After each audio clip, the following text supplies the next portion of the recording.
কত টাকা করে ভাড়া ভাই? ভাড়া একজন 10 টাকা করি মানুষ।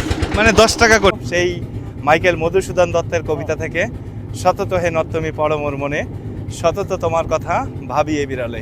এই যে ওই পারে হলো সাতক্ষীরা জেলা, আর এই যে নামলাম এটা হলো খুলনা জেলা। বেশ অনেকটা পথ অক্লান্ত পরিশ্রমের পর ঠিক এই মুহূর্তে আমি আমার গন্তব্যে পৌঁছে গেছি। প্রায় 3 সপ্তাহ ধরে কোনো ভিডিও করা হয়নি। ব্যস্ততার কারণে ক্যামেরাটাও যেন চুপ করেই ছিল। কিন্তু আজ আবার শুরু হচ্ছে নতুন একটা যাত্রা।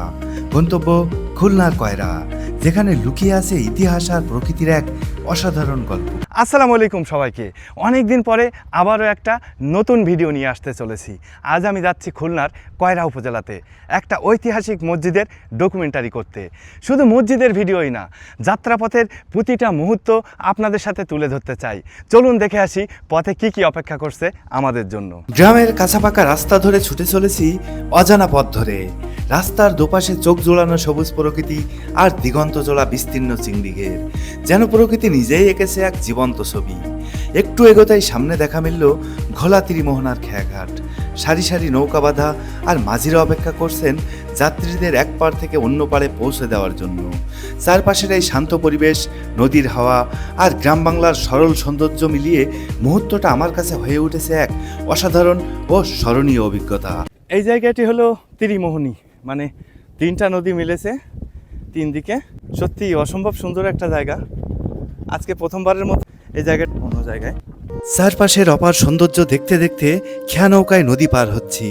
নদীর শান্ত জল, বাতাসের মৃদু ছোঁয়া আর প্রকৃতির নিখুঁত রূপ, সব মিলিয়ে মুহূর্তটা যেন স্বপ্নের মতো মনে হচ্ছে। কত টাকা করে ভাড়া ভাই?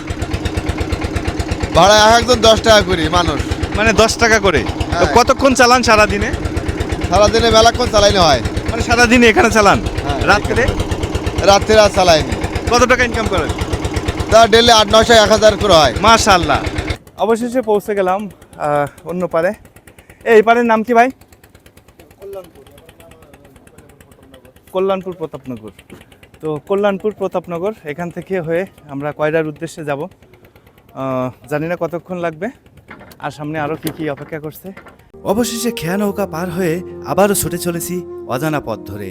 রাস্তার দুপারের অসম্ভব সুন্দর দৃশ্য আমাকে বারবার মুগ্ধ করে তুলছে।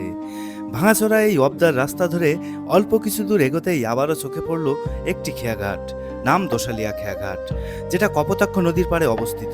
ভাই এই খেয়াঘাটটির নাম কি মূলত? এই খেয়াঘাটটির নাম হলো দোশালিয়া খেয়াঘাট। আর কপোতাক্ষ নদ এটা? ও আচ্ছা, ও মাই গড। যাই হোক, এটা কপোতাক্ষ নদ। তো কপোতাক্ষ নদ ছোটবেলা থেকেই খুব প্রিয়। সেই মাইকেল মধুসূদন দত্তের কবিতা থেকে সতত হে নর্তমী পরমর মনে, সতত তোমার কথা ভাবি এ বিরালে। নানান রকম অভিজ্ঞতা আর কপোতাক্ষ নদের অপার সৌন্দর্য দেখতে দেখতে পার হয়ে গেলাম এই খেয়াঘাটটি। খেয়া পারাপার শেষে আবারও শুরু হলো আমার পথ চলা। এই যে ওই পারে হলো সাতক্ষীরা জেলা, আর এই যে নামলাম এটা হলো খুলনা জেলা। তারপর কিছু দূর যেতেই চোখে পড়ল সেই অসম্ভব সুন্দর মসজিদটি, যেটা ছিল আমার আজকের গন্তব্য। বেশ অনেকটা পথ অক্লান্ত পরিশ্রমের পর ঠিক এই মুহূর্তে আমি আমার গন্তব্যে পৌঁছে গেছি। আমার পিছন দিকটা দেখলে বুঝতে পারবেন, সত্যি অসম্ভব সুন্দর এই মসজিদ। আর এই মসজিদটির নাম হলো মসজিদ কুর, বা স্থানীয় ভাষায় এখানের লোকজন পীরের মসজিদ নামে এই মসজিদটাকে বলেন। তারা পীরের মসজিদ হিসাবেই চিনেন এই মসজিদটাকে। এবং এই মসজিদ সম্পর্কে বিস্তারিত সব কিছু থাকবে আমার পরবর্তী ভ্লগে।